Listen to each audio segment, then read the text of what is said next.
El bar celestial. Capítulo 2.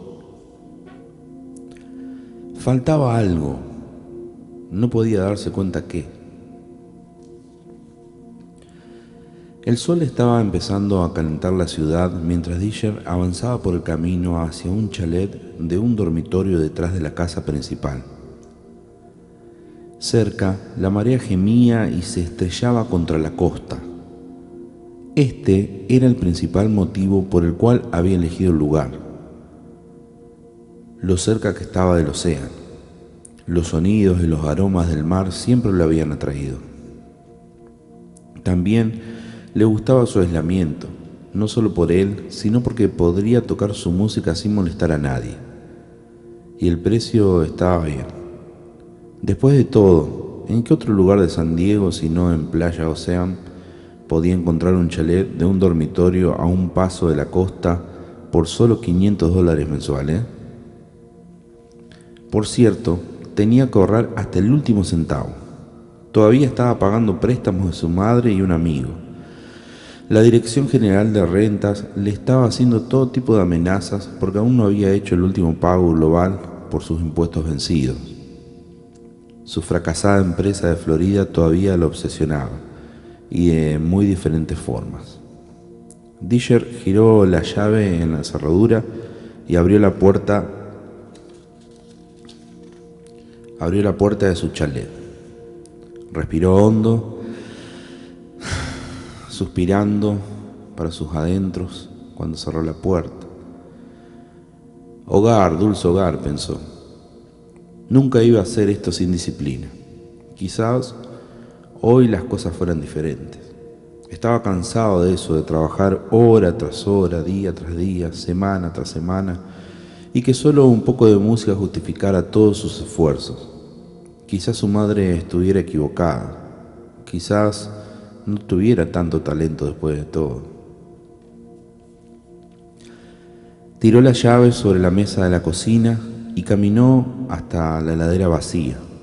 Entonces vio las manchas negras, bullentes que cubrían todo. No había lavado los platos desde hacía días. Enjambres de hormigas cubrían las cacerolas, los platos y los vasos. ¿Y a quién importa?, pensó, no molestan a nadie. Al menos se había acordado de tapar la manteca de maní y la mermelada. Cuando sacaba la manteca y la merme, uno se ha quedado sin comida. Eso es lo que su padre solía decir cuando llegaba tarde a casa y buscaba algo para picar. Las hormigas le recordaron otro tiempo y otro lugar, y Disher rió para sus adentros. Judy, su vieja compañera de Florida, tenía un dicho predilecto sobre las hormigas: todo el mundo tiene que estar en alguna parte. Compañero?, decía con una alegre sonrisa en su bello rostro australiano, siempre que esté afuera. Limpiaré las hormigas después, decidió. Estaba preocupado por lo que Mary acababa de decirle, preocupado y perturbado.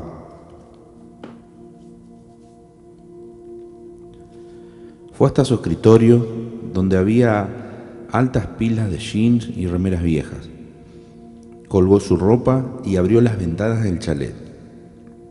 Una suave brisa primaveral se coló al interior, trayendo consigo los aromas del mar. Disher hizo una profunda inspiración.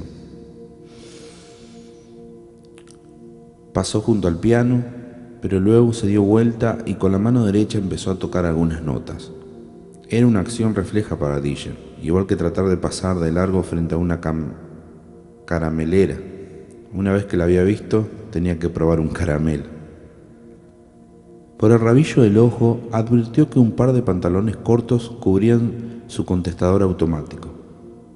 El contestador había sido un regalo de Navidad de su madre.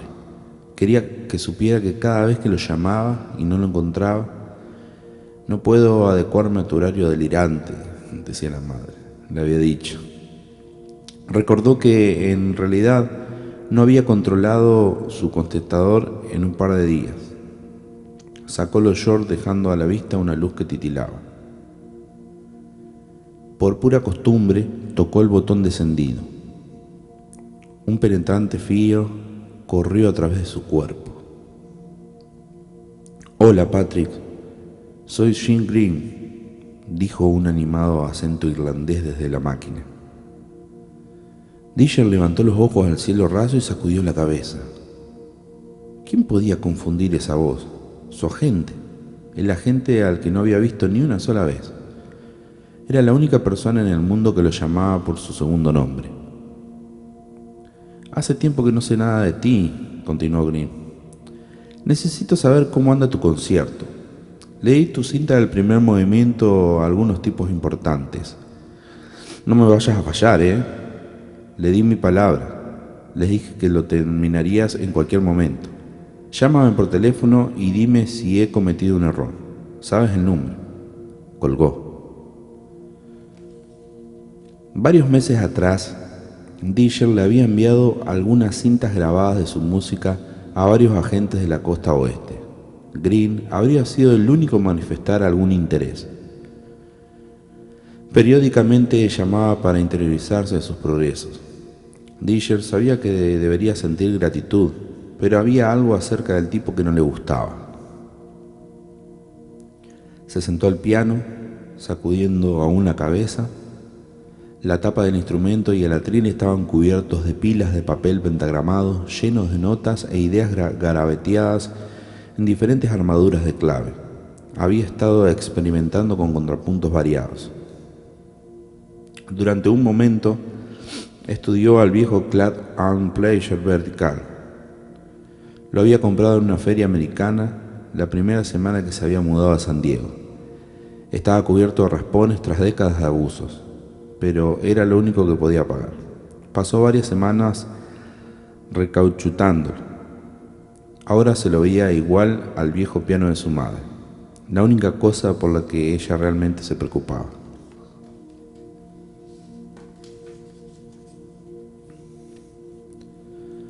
Había armado un escándalo para que su marido le comprara nuevos muebles, alfombras y adornos, pero su piano era lo único que realmente le importaba. Cuando Disher tenía unos 10 años, ella le dijo que el piano era la única cosa que su padre le había permitido llevar cuando dejó su casa para formar su propia familia. El abuelo Leahy no quería que su hija se casara con un obrero de fábrica cualquiera sin educación. No era para eso que la había enviado a la facultad, decía furioso. En primer lugar, el único motivo por el cual Disher había tomado lecciones de piano era para complacer a su madre. Por cierto, que no había sido su intención pasar todas esas horas practicando cuando podría haber estado jugando al béisbol en la pequeña liga,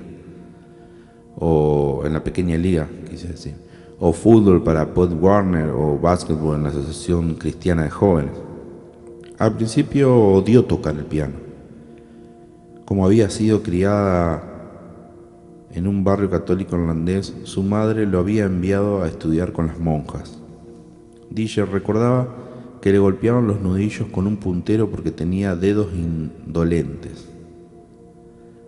Las monjas hacían hincapié en la técnica, pero Disher sabía que la música era mucho más que una buena digitación. En uno de los pocos gestos de rebeldía que tuvo de niño, se negó de plano a tocar. Su madre, en un acto de desesperación, hizo un pacto con el pequeño Jonathan. Accedería a su pedido si solo aceptaba tocar 3 meses con un nuevo profesor que no fuera una monja. En las 2 primeras semanas, Disher descubrió qué era realmente la música. Su nuevo maestro lo expuso a diferentes tipos de música y convirtió el hecho de tocar en algo divertido. No podía decirlo en palabras a esa edad, pero de adulto Disher supo que tocar el piano era una forma de expresar todas las emociones que había encerradas dentro de él. Las emociones habían sido fuente de confusión para el joven Jonathan. Lo asustaban las fuertes emociones de su madre, también a sus amigos que, si podían, eludían ir a su casa. La señora Taylor era una mujer de buenas intenciones que quería lo mejor para su hijo, pero tenía una gran dificultad para adecuarse al comportamiento imprevisible de un chico. Intentaba controlarlos con gritos y retos, pero cada vez que Disher manifestaba sus propias emociones de desagrado o de rabia, su madre no tardaba en coartarlas lavándole la boca con jabón. Por el otro lado, el padre de Disher era un hombre muy tranquilo y gentil, que retenía sus emociones para sí, en especial la rabia. Su padre siempre estaba trabajando y cuando volvía al hogar siempre agarraba una cerveza y se iba al cuarto de recreo a ver televisión. Por lo general, eso daba origen a una discusión. La madre gritaba y el padre se quedaba tranquilamente sentado allí.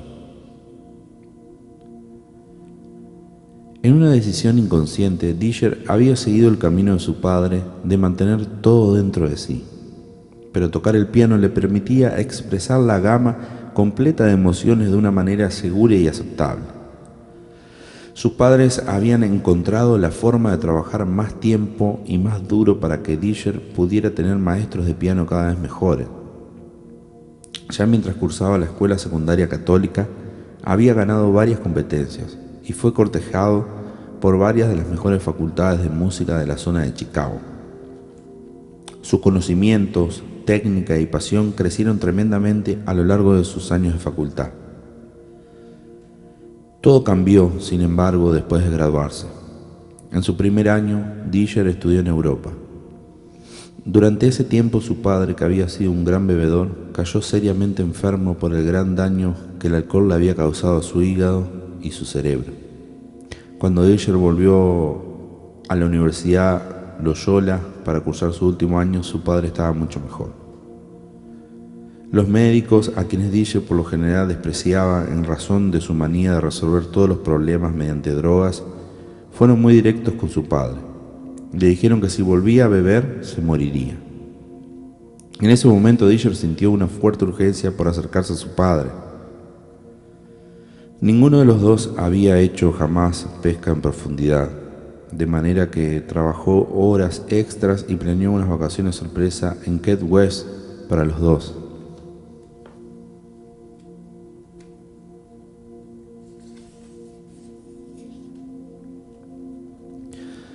Hacía muchos años que no pasaban tiempo juntos, desde que él era un chiquitín y había ido al lago Shawano. Incluso ahora Disher no podía recordar todos los detalles de esas vacaciones en Florida. Se dio cuenta, sí, que su padre había empezado a beber de nuevo. Cuando le recordó la advertencia del médico, su única respuesta fue: sé exactamente lo que estoy haciendo. La fría voluntad de autodestrucción de su padre dejó a Disher paralizado. Quería decirle cuánto lo quería, hasta qué punto deseaba aliviar su dolor, pero no pudo decir nada, no pudo hacer nada. Simplemente se quedó parado frente a él.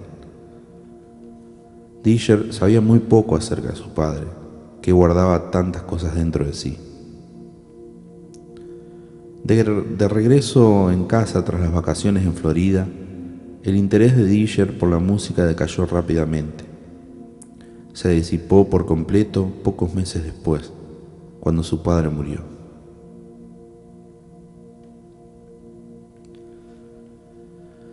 Una ola que cayó con fuerza en la playa volvió a Disher al presente. Ya estás deprimiéndote otra vez, pensó casi en voz alta. Se levantó del taburete del piano y pateó las arrugadas hojas de música caídas en el suelo, a un costado. Pensó en su relación de amor-odio con el instrumento. Le encantaba tocar, pero odiaba su incapacidad para capturar en el papel todas las notas que oía y sentía dentro de sí. Disher volvió a centrar su atención en el teclado. Hizo una profunda inspiración e intentó liberar su mente. Tienes trabajo que hacer, se dijo. En días no has escrito una línea de música nueva que valga la pena. Lo menos que puedes hacer es repasar el primero y segundo movimiento, aunque sea solo para entrar en calor. ¿Quién sabe qué puede ocurrir después de eso? Se sentó al piano y se frotó las manos.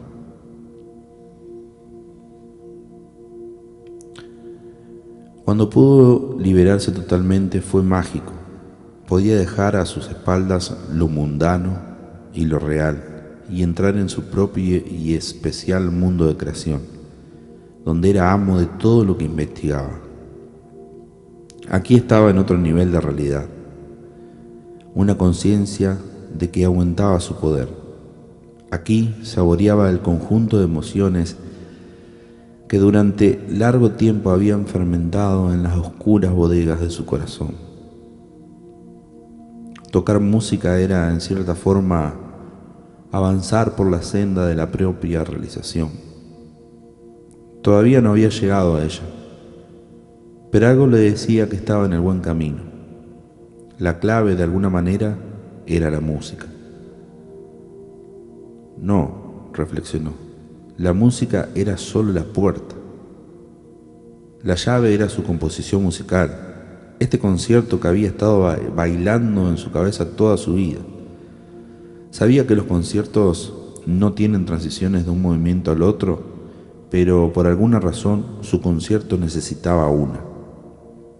Podía oír en su imaginación cómo lo ridiculizaban sus maestros. Señor Taylor, lo que está tratando de lograr no es posible. Los conciertos no tienen transiciones y se acabó. Punto. Pero este concierto sí. En alguna parte de su interior podía oír esas notas de transición. Podía sentir la conexión. Lo que ocurría era simplemente que no podía sacarla. Sus dedos tocaban apenas las manchadas teclas de marfil, casi como si estuviera a punto de hacer el amor con una mujer sumamente sensual. Sentía correr un hormigueo por sus brazos y sus miembros hasta que no pudo esperar más. Empezó a tocar lenta y suavemente al principio. Así había escrito el comienzo pianísimo. La música le recordaba la tristeza que sentía respecto de su vida. La humillación de tantos fracasos en medio de lo que pensaba era una vida desbordante de promesas. Eso era lo que lo ponía tan triste. Siempre iba a ser, nunca era.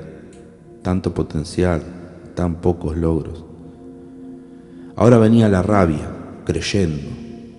Su tendencia a no dejar las situaciones hasta que éstas lo forzaban a hacerlo. El matrimonio roto y un fin de semana de pesadilla en Chicago. Accidentes sin sentidos que casi le costaron la vida. La estupidez de Florida, el restaurante fracasado y la relación con Judy. Luego dejar su carrera como consejero familiar en el departamento de policía de Chicago y ahora no ser capaz de encontrar más que un empleo donde trabajaba por propina. Era licenciado en Relaciones Humanas y su cambio en la orientación de su carrera al acercarse a los 40 habían sido más de lo mismo, atender mesas. La ironía desafiaba cualquier explicación. No importaba cuánto lo intentara, no importaba cuánta formación tuviera o a dónde viviera. No podía alejarse del gremio gastronómico. Al final había decidido usar este mal momento de su carrera para volver a descubrir su música. En los últimos tiempos, la idea había dado frutos. Cuando llamó a su madre y le hizo escuchar su nueva composición de teléfono, por el teléfono quiero decir, su voz estallaba de alegría.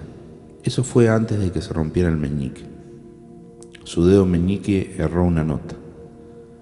Se le había vuelto a calambrar en el mismo lugar de la transición de la vez anterior y de la previa. Se estaba convirtiendo en una mala costumbre. Diller había ido al médico varias veces para ver qué se podía hacer. Aparentemente su dedo estaba curado por completo. El médico solo podía recetarle relajantes musculares. Como el profesional que se había propuesto ser, hizo una suave transición hacia la frase melódica siguiente. Un oyente sin una preparación especial nunca se habría enterado. ¿Por qué te permites pensar en ese estúpido accidente de béisbol, imbécil? Dejó de tocar y sacudió la mano derecha. El calambre se fue, pero el estado de ánimo se había quebrado. «¡Maldición!», gritó en la habitación vacía, golpeándose el muslo con el puño. «Estoy cansado de esta basura». Se puso de pie y con un gesto de la mano tiró todas las hojas de música del piano al suelo. «Esto es una locura, lo detesto». Disher limpió el chalet. Sabía que se sentiría mejor una vez que hiciera algo, aunque solo fuera eso. Intentó dilucidar qué lo separaba de Mary mientras canturreaba la transición entre el primero y el segundo movimiento una y otra vez. El concierto entero parecía muerto, faltaba algo. No podía darse cuenta qué.